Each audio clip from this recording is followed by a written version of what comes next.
AKD plays his first trump card. Mud campaigns begin. AKD-Sajith understanding. Vijitha becomes possessed by Rohini's claim. A clarification regarding Mahinda's security. Aims of anti-government campaigns.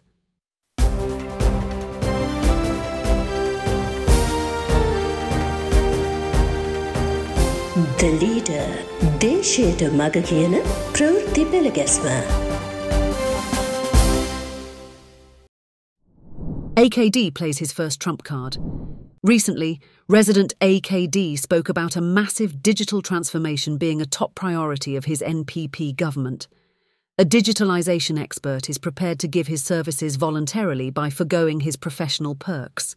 He will assume duties within weeks. We will form a digitalization ministry too, he said. Then everybody wondered about the person he was referring to. He is Dr. Hans Viasuria.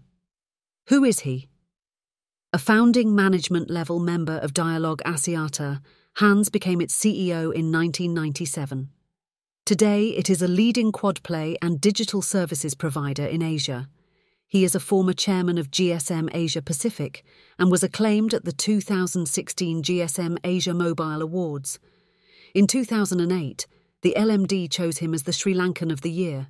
With his assistance, AKD is to carry out a major digital transformation. Mud campaigns begin. Less than 2 weeks remain for the parliamentary polls.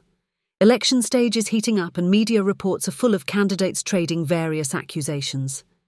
AKD said at recent rallies that all the accusations made against the NPP are proven to be false today. Parliament should be filled with persons who think about and love the country, he said. What Lanka said. The NPP's Lanka told a meeting in Yatinuwara that the NPP requires a parliamentary majority only, not a 2/3 majority. The event at Isuru Hall was so crowded that those who were on the upper floor were told to come down for fear of the buildings collapsing. Lanka advised those present to be patient until they gained power of Parliament too. Nothing can be done until laws are introduced, he noted. AKD-Sajith understanding. The opposition seems unresponsive to anything these days. Sajith has lost interest since his defeat at the presidential polls, but some say he has some sort of understanding with AKD. So, Dilith, Gamanpila and some others are taking his place and issuing challenges to AKD. Ranil is enthusiastic. Ranil is a very enthusiastic man these days, say Flower Road sources. That is because opinion polls place NDP's Sagala in the top among all of Colombo's candidates. Also, indications are the NPP is losing ground due to its inabilities disheartening the people. With fears of economic insecurity prevailing, people seem more interested in electing Sagala, who played a key role in Ranil's team to save the country from bankruptcy within a 2-year period. But Ranil is coming under criticism within the party for campaigning only for Sagala. Harin, who supported Ranil when he was having his most difficult period, is a lone campaigner in Badula. Ranil has not gone anywhere near, but he attended Lance's meeting. Ranil's eagerness is also attributed to his ongoing clash with AKD and Harini, say some critics. Ranil says Harini knows nothing about the constitution and should resign immediately. She reacts, asking if she should learn from a blatant violator of the constitution. Harini asks Ranil to mind his own affairs at least now. Last Tuesday, Ranil attended a rally at Panala and went to Anura Yapa's Katugampola place for tea. Shantha Bandara, Asanga Nawaratne, Manjula Disanayake too were there. Shamal Senerath inquired about his offer of teaching the PM. She claims to have a doctorate, but she hasn't read the constitution yet. She doesn't know how the executive and the legislature work. I don't have time to teach her. I am thinking of sending Dinesh to teach her about parliamentary tradition at least, he said. Referring to his decision to raise the salaries of state sector workers, Ranil said AKD should inquire from Duminda Hulangamua, who is his economics advisor. He was a member of the Udaya Seneviratne committee to study the pay hike, he said. The committee studied the salary anomalies and calculated the increases. The finance ministry submitted the cabinet paper. The cabinet approved it and decided to pay it from January 2025, he said. They should study how we worked, added Ranil with his customary shake of the head. A cookery lesson by Yappa's wife. At the tea table, Ranil inquired about the main item among a variety of delicacies. Yappa's wife explained how that is made of gram flour. They went on talking until 9 p.m, when Ranil departed for Dambulla, where the next day's rally was due. Vijitha becomes possessed by Rohini's claim.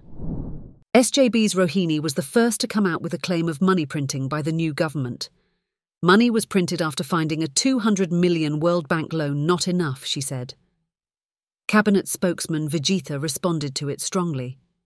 The SLPP too discussed it at a meeting of its economic committee, where 2 leading economists were in attendance.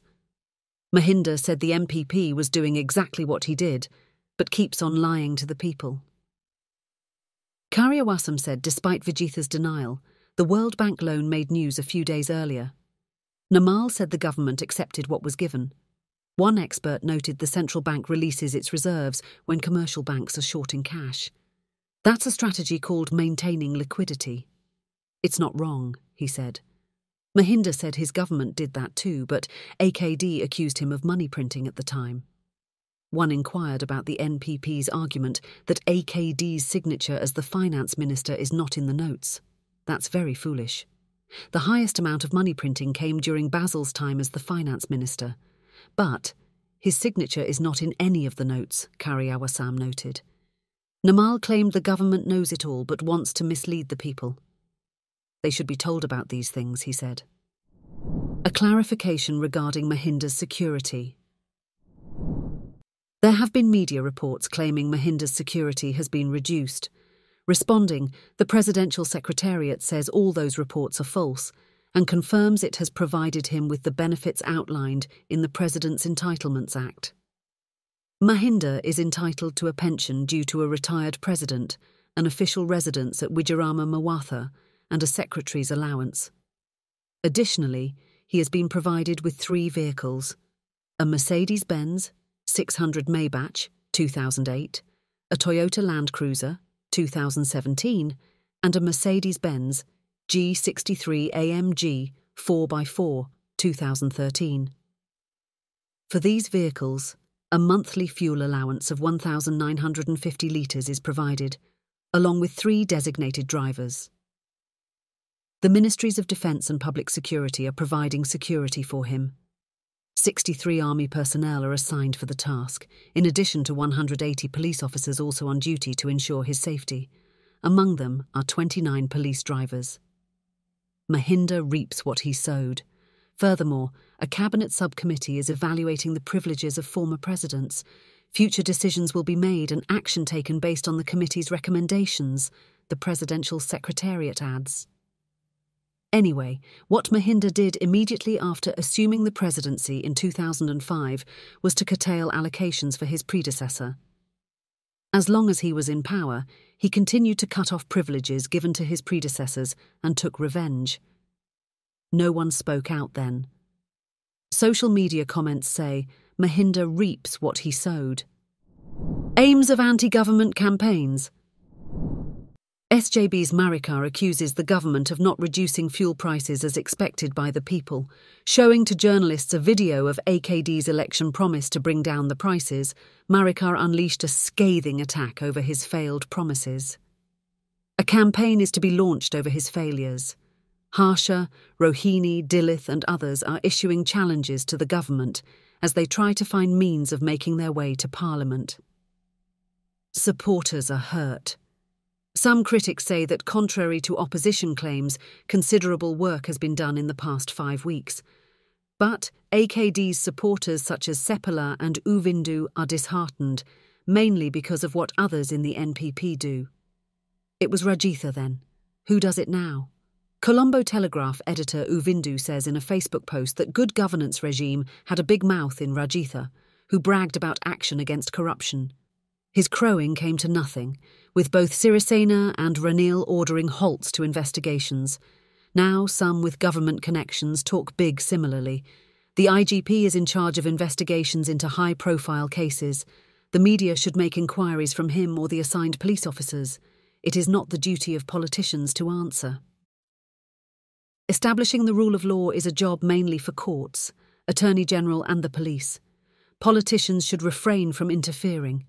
Uvindu wants AKD to advise his team say that it is up to the IGP to answer for police investigations.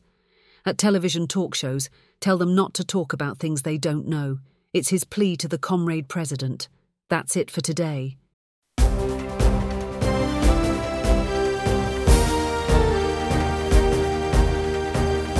The Leader. දේශයට මග කියන ප්‍රවෘත්ති පෙළගැස්ම.